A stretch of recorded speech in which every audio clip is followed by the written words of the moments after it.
This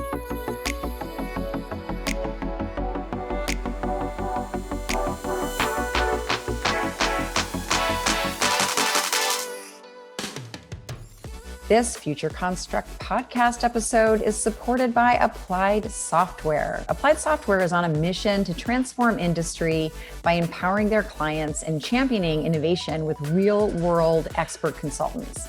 So visit asti.com, it's ASTI.com, and please let them know that we here at Future Construct and BIM Designs sent you. Hi, everyone. Welcome to the Future Construct podcast. I am Amy Peck, your host. Today, we have a fantastic guest. We have Doug Ludlow, who is the CEO of Mainstreet. Welcome, Doug. Hey, thank you so much. Great to be here. So I have so many questions for you. I'm not quite sure where to begin, but let's start with your kind of personal history and how you came to kind of start Mainstreet and what your journey has been. Sure. Well, it's a long answer to that question, but I'll give you the short version. So a little about me. I have two kids, wife's an OBGYN down here in Santa Clara. We have a dog. We like to barbecue. But that's me personally. Professionally though, this is my third startup. So I had a company called Hipster. That was an early Instagram competitor. It was acquired by AOL. Started a new company after that. It was called Happy Home. That was kind of like it was your personal home manager. So like imagine an Angie's List or a Thumbtack with a concierge. Raised some money for that. Company wasn't ultimately successful, but we were, I guess you can say, acqui-hired by Google to build the Google Home Services ad unit. So now when you use a Google for a plumber or an electrician, use the product I built, which is kind of fun. I spent 3.5 years at Google, and this is where kind of the Mainstreet stories begins. I met my two current co-founders there, Dan Lindquist and Daniel Griffin, on that team. And we decided we liked working together. We built some cool stuff, and we knew we wanted to start a company. And we knew we wanted to start a company that is something we'd be proud of, we could devote our time to. So it's that really was the genesis of Mainstreet, and happy to talk about why we went the direction we did, but that's what got us up to that point. Well, that's actually the perfect segue into my other question. Tell us about Mainstreet, because it's a really interesting company. Thank you. So the problem we wanted to solve, right, when we wanted to leave Google for something, is we wanted to, I guess, help combat what we viewed as a growing inequality of wealth, of jobs, of education, that was emerging most visibly between wealthy areas, let's say like San Francisco and New York, like much of the rest of the country, especially suburban and rural communities. Right? How can we connect hundreds of millions of people to really the economic engine of the 21st century, which is something that's not happening today. So we thought the best way to do this, the best way to create jobs and opportunity, was by supporting small businesses. Right? As you may know, small businesses employ more than anyone else in the world. Most of the world's economic activity flows through small businesses. It's really hard to run a small business. You're kind of on your own, whether you have a sandwich shop on the corner or a small biotech company. So we thought, well, the best way we can create jobs and opportunity is by supporting small businesses and getting them the resources they need. So we left Google on this mission and started Mainstreet really to fulfill that goal. Iterated a few ideas and really arrived at where we are today, which is we want to be the economic, really the financial operating system for these companies, right? Can we give you advantages that only the world's largest companies traditionally get? The Boeings, the Walmarts, the Amazon, sophisticated financial tools, deep product insights, etc. How can we make it a little easier and democratize access to those things? And that really is the core of Mainstreet. It's getting you as a small business owner access to tools and financial services and just advantages that normally are out of reach. So we started with our first product that we launched. That was relatively simple, but it's pretty awesome, we think. We connect small businesses with this giant world of government credits and incentives, right? Like hundreds of billions of dollars per year given globally out for credits and incentives, like hiring incentives and research and development incentives for doing a certain economic activity, or hiring 10 people in downtown Sacramento, California, right? The list goes on. And yet the IRS estimates that less than 2% of all small businesses or startups actually take advantage of these credits. So the very first product we launched last year in February was a simple platform that connected your business with government credits. And we handle all the application, all the processing. We really take a process that used to take dozens of hours and bring it down to a half an hour, far more seamless, and end up saving the average company tens, if not hundreds of thousands of dollars. That's me. I'm literally like, sending you an email right now going, all right, how do I get on? That's awesome. No, and I think, to your point, I've been running my own company for a while, and I just have a lot of blind spots. There's just things that I'm just not good at, and my bookkeeper will tell you one of them, and that I'm the worst. So, and you had a pretty amazing announcement recently about some funding. That's right. We raised a total of $60 million in a Series A from Signalfire, which is our lead VC, and Gradient, that's Google's AI-focused VC fund, as well as some really great seed and angel funds. And no, it's been really, it's been fantastic working with these people. So, it's interesting because we spend so much time, talking about, future technology and what's coming in the evolution. And not only do I love the fact that your company is called Mainstreet and that it's just evocative of community, but I think you were ahead of the curve because now that is the focus, right? We've all been home for a year, and people are really rethinking about what's important. I think a lot of people also want to be in control of their future. That's right. And then here you have a solution that I'm sure there's a lot of tech involved on the back end. Yeah. But that sort of consumer facing or your customer facing is this really seamless experience, and that's really what technology is all about. So I'd love to just kind of hear maybe where you think the evolution of this is going to go, and Sure. and this notion of community and this kind of re-infusing small business. Yeah, I think reinvigorating small business is going to be the economic theme of the next 10 years, right? Especially after all we've been through the last year. And just as you watch this, again, with this inequality that's arising, you have these enormous corporations that generate enormous wealth. There's nothing wrong with that. And yet, but those aren't the people who create jobs from the ground up, right? And so already over the last 5 to 10 years, you've seen a rethinking of the way small businesses are financed, small businesses get tooling, that they're supported by government.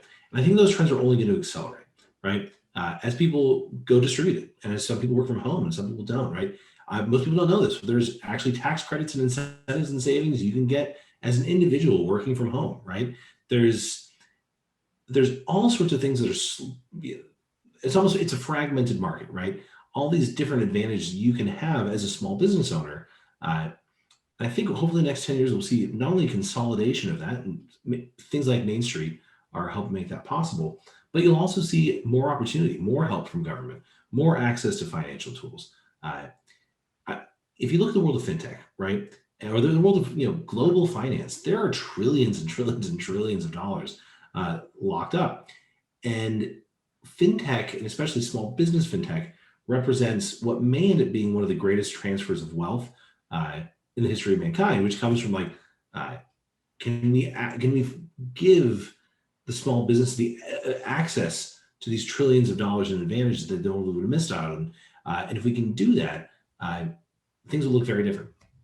This episode of the Future Construct podcast is supported by the amazing team at Applied Software.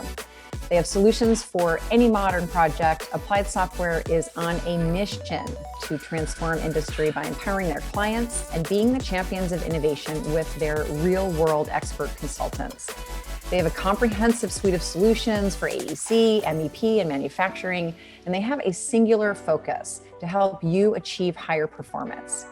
They have software, training, support, consulting, and custom development. Applied Software has you absolutely covered for all of your workflow needs. And BIM Designs is proud to be a client and partner of Applied Software. So visit ASTI.com, that is ASTI.com, and please let them know that Future Construct and BIM Designs sent you. I agree. And I think that, just even looking at the landscape of how enterprises and, also lacking in innovation in general. You have, a handful of companies that are really embracing and, have the resources to really have robust kind of, Sure. technology R&D, teams and centers of excellence.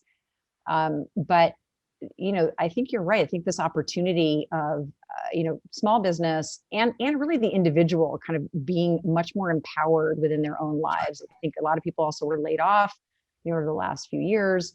Right. And have families and then this whole newfound sense of community, but with the added layer of being part of something bigger in this kind of global economy and this global responsibility. So have you seen some of those kinds of trends also emerging around, even just around, what you would call corporate responsibility, but for small businesses? That's a great question. I do think there's a recognition, right, from small businesses and startups that they do play a role in this broader ecosystem, but that they do play a role in their community, right? You see more and more small businesses investing actually in, for example, employee benefits. They give them access to things they don't normally wouldn't get. I think there's going to be a pull towards local in a way we haven't seen for a while. Like I think that after the recovery from the last year, I think you see more and more emphasis on hyper-local businesses, right? And incentives to shop at your local store or or patronize your local business, really underscoring the sense that this is, these are communities, right? This is the strongest way to strengthen your community is go shop at a small business, right? And the strongest way a small business can strengthen their business and their community is by taking care of their employees, right? So it's this really wonderful virtual cycle that can occur.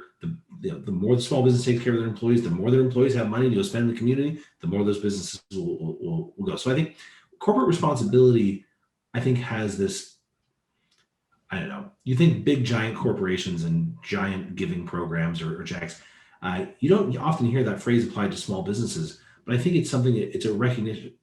I think what small businesses do by their very nature, they have to embrace corporate responsibility and community responsibility to survive. And I guess you build this sort of economic ecosystem within your community. And, it's funny, you're in Santa Clara. I was part of the Texodus, and I just moved from San Francisco to Austin, Texas. Oh, nice. And, but I've heard of, in fact, our mutual friend has moved to Barbados. And I think people are moving to far-flung places, but also I think to more rural areas. And I think that this model that you've just described might be a real benefit. I mean, are you seeing in terms of your inbounds and your customer base, are they coming from larger cities, or are you seeing it sort of trend upward, into suburban and even more rural areas? A year ago, before this, Texas, as you said, or this diaspora of tech companies, most of our companies were based in San Francisco, New York, right, that we work with. Now it's maybe 50% San Francisco, New York, the rest everywhere else. And certainly we see a distribution of employees. There's some companies where you'll never be distributed. Like if you work in a hospital, you have to be there. If you work at a restaurant, you have to be there. But there are tens of millions of businesses that fall into the category of you can be anywhere, right? And we've definitely seen that, just like many others, definitely seen that trend. We connect to people's payroll systems. We connect to business, companies' critical business systems, and we get to know these companies really well inside and out. And the level of dispersion that has taken place amongst their employees is kind of staggering, which actually for our business is good, because now it means you're eligible for 20 different states, tax credits rather than just one. So, I mean, for multiple reasons, we're all for that. I think that's great. And so is the focus now with this raise that you're going to really just expand, and you are going to help every company, in United, I guess I'm assuming it's the United States, because a lot of these are government related. Or are you looking to expand your product line? We're doing both, right? So I think you can see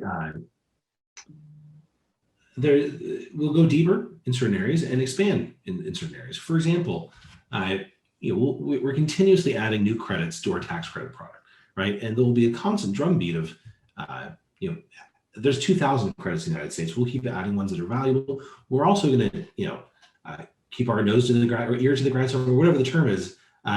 When a new credit comes out, right, then we'll launch that as fast as we can, right? So we'll always be adding depth, but we'll be adding new products as well. We're in the middle of piloting and about ready to launch a benefits platform, right, that provides benefits to startups and small business employees. And just like Mainstreet, our core product, helps companies save money without doing much work, this will do the same for employees. Employees will be able to save money without doing much work. That's great. I love that. And then let's just sort of talk about, a global view. I mean, things have changed quite a bit. And again, I think it's so remarkable that you started this company, it was in 2019. That's right. And then we are here today, and it just seems like, you were doing your work, and then all of a sudden the whole world looked at you. Change us. That's right. Yeah, absolutely. But just what do you see as, I mean, there's some fear in the economy in general because of, a lot of the influx of government cash. There's been obviously political turmoil. We definitely don't want to go down that rabbit hole. Sure.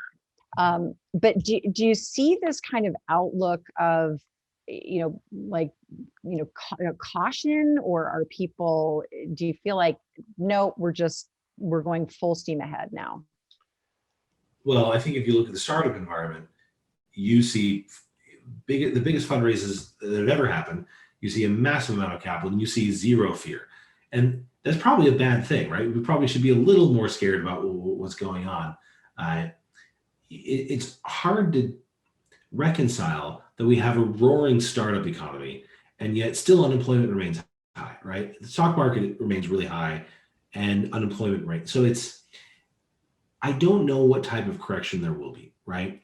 My concern is that the correction we'll see is not that the companies who are doing well, or those who, those who have made a lot of money, are going to lose it. My concern is what happens if we've disconnected our economy from the needs of truly the poorest in our country, or those who are unemployed. I think you saw over this last year, how is it that so many people were laid off and the stock market was at its highest, right? It's as if we've disconnected a big portion of the economy from a big portion of our citizenry.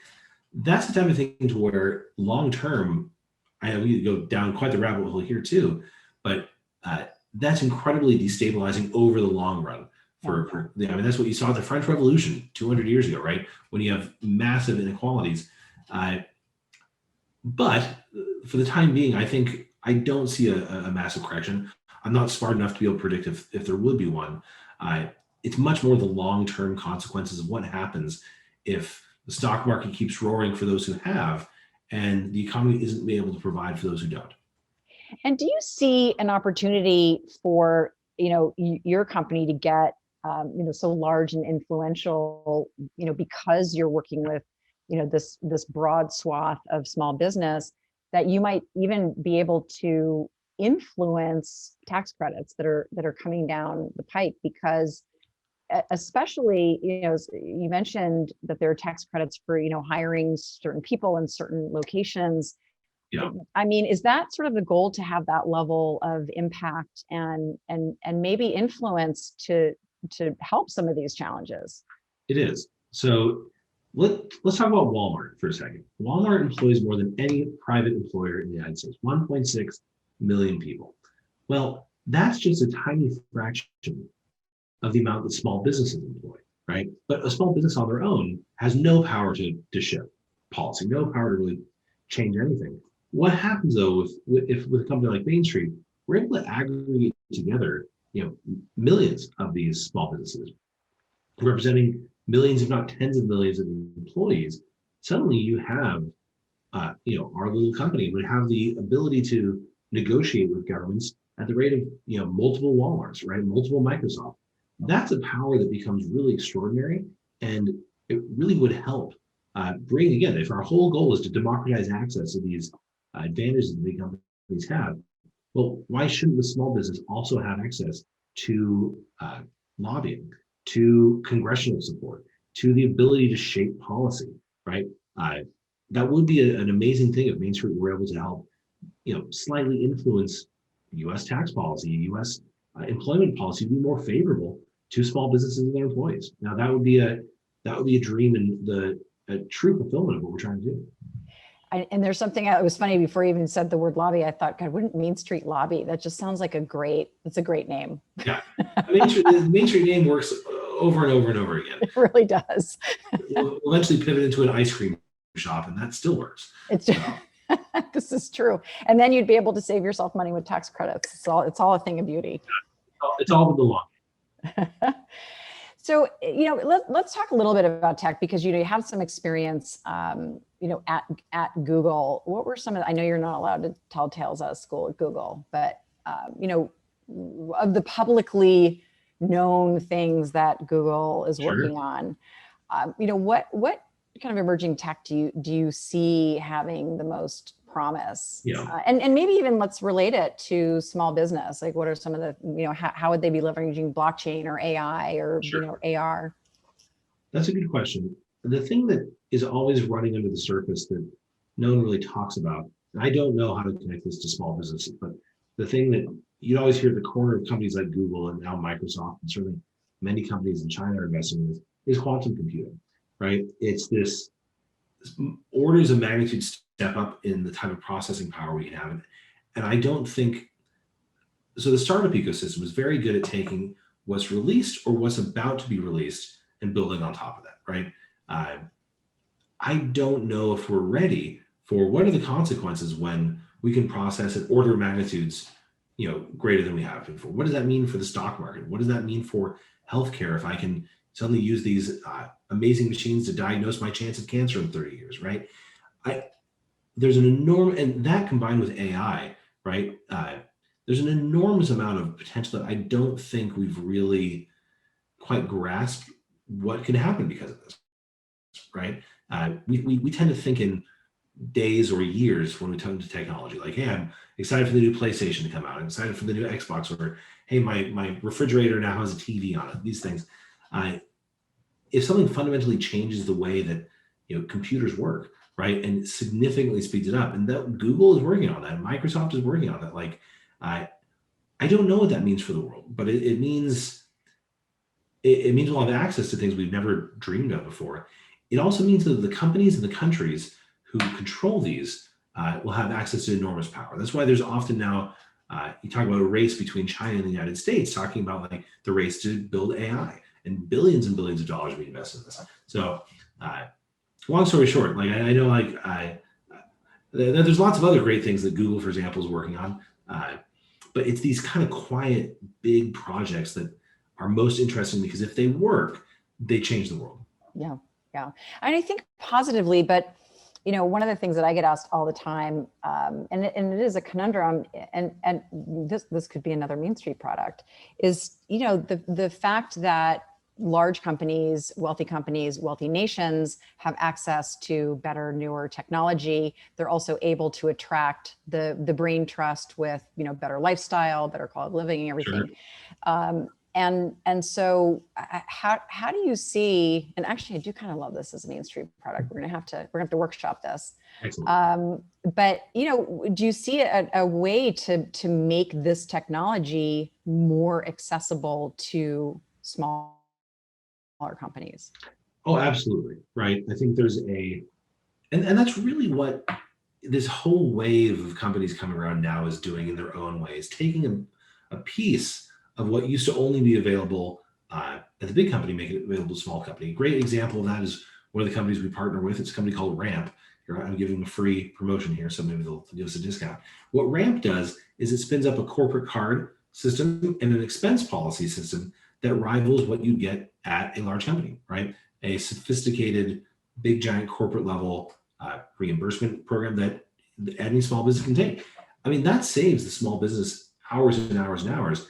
And again, it's not world-changing technology, but it is taking like some of the things that the large companies take for granted and make them available to us. And that it's less of these like big, giant, sexy technologies, right? It's more like it's the API-ification of the world that has enabled this. Now suddenly, like 5 years ago, every piece of software didn't talk to every other piece. Now it does. So when you can tie your bank account together with your accounting system, with your HR, with your corporate card, and they all start talking, that gets really exciting. That enables us to offer small businesses the same service and technology that the large companies have.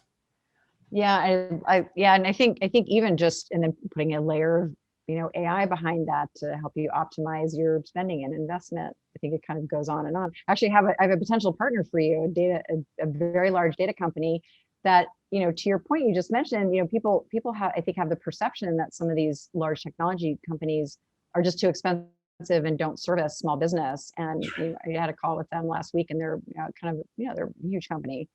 And they said, "Oh, no, we actually have a lot of small business," and I think that's even just part of it. I think part of it is even just perception. You sort of feel you're in the weeds all the time because you're running a small business, Totally.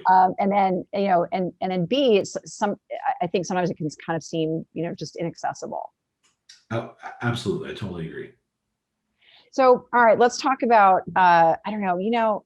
I have a bee in my bonnet about this whole NFT thing. It's nothing related to what we're talking about, Sure. but it's kind of annoying me.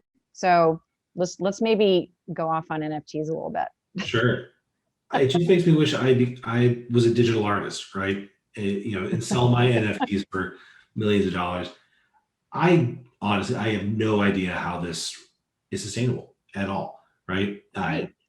NFT, the idea of having something that is permanent, something that is affixed to one thing. When you're talking about, let's say, a mortgage or a home deed, well, that's interesting. We need some sense of permanence. Like, I'd love it if if I had an NFT of my birth certificate, right, that would last and be identifiable to me anywhere. That is theoretically interesting. It solves a real world problem. Having artwork, right, that or videos that anyone else has, I I honestly, I don't understand. I Yeah. I suppose if you can resell it to someone else, there is a marketplace, and there's a marketplace for everything.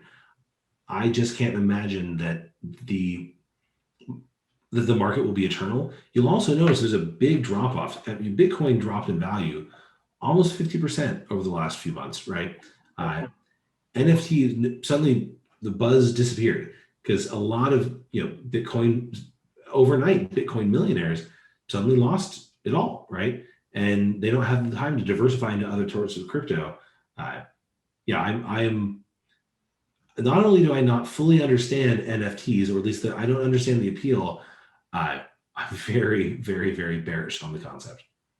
Yeah, I think you're right, but I like that you brought up the point, which is I think what people forget about kind of the utility of NFTs and actually really blockchain more than cryptocurrency per se is just sort of this permanence. It can That's be right. around identity, it can be around your data, and to me that offers us the first step in actually kind of taking back control of our data. But as is the same with cryptocurrency, NFTs has just become kind of a wild west. And anytime you kind of create this, fury because people are sort of it's like it's like a digital get rich quick scheme. Absolutely. It kind of diminishes what the That's core right. value of the technology is. Anyway, I had to get that off my chest. I mean, I agree. If you remember back in the day when so much of the internet was kind of pop-up ads and scams, and like it really scared a lot of people off the internet for a long time. Worried about your credit card. The cryptocurrency world and NFTs has to kind of pass that point where it's just used by a very select group of people and reeks of scams. Yeah, and I think then just the general public doesn't have time to like really dig into the technology because it's very mind numbing and confusing. But blockchain has the opportunity to really kind of change the value system and change the way we think about data and to allow us to have a digital identity and a real identity and kind of bring people Sure. onto the grid and open up a whole realm of possibility. But I think just like you mentioned with the internet, it's going to scare people. This whole crypto thing is going to scare people away for many years. Sure. So we took a hard left turn there. All right. But so I'm going to ask you the question I ask absolutely everyone, and hopefully it's not a blockchain related answer, but it can be if you want it to be because it's Sure. it's your show. But if you could project yourself 15, 20 years in the future, and you could bring with you any gadget or sort of service or just something that makes you personally happy, Yeah. what would it be and what would it do? So just to understand, if I'm taking something back from 20 years in the future, or No, I mean, bringing with you. I didn't explain it well. It's basically you wake up and it's 20 years from now. What's the thing that makes you the most happy? oh, that's And a great question. because it's a new product or thing or invention. Perfect. Well, first off, 1 year from now, I'm waiting for the Cybertruck. I know they're building it in Austin where you are. I Like, know it I've been looks on the cool, right? list from day one, and it keeps going on. So that's maybe I'd have a 19-year-old Cybertruck at that point. No, so what? I don't know if this would make me happy, but what I hope occurs in our lifetime is, I mean, actually, what Theranos was trying to do back in the day. If you press a button and he diagnosed with whatever ailment you might have, it's a personal question. My mom died of a pretty rare, very hard to diagnose cancer, right? And so, if she could have like very quickly been, oh, it turns out we're able to scan you and let you know that you have this risk. Go check yourself, and it became something that wasn't, a big check, wasn't a once a year giant invasive procedure. I mean, that would change the world in a way that everything we've been talking about this whole time doesn't even come close to doing so, right? And so it's I hope that Silicon Valley gets its act together and moves away from, I mean, we don't always focus on frivolous things, but we do a lot.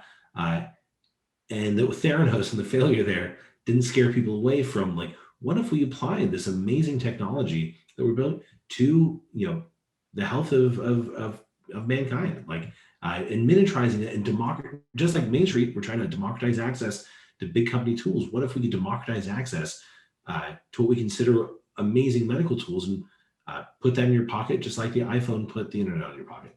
That's what would blow me away. I love that. Well, I think you're going to get your wish because, the sort of digital therapeutics and all of the sort of self-wellness, I think, like being able to actually, monitor yourself on a daily basis. But then to your point, the bigger picture of these democratized tests, I think that's a worthy cause. And I think you're going to get your wish. I hope so. Well, it's been great chatting with you. I really had fun. Thank you so much for joining us today. That was totally my pleasure. Thanks for having me.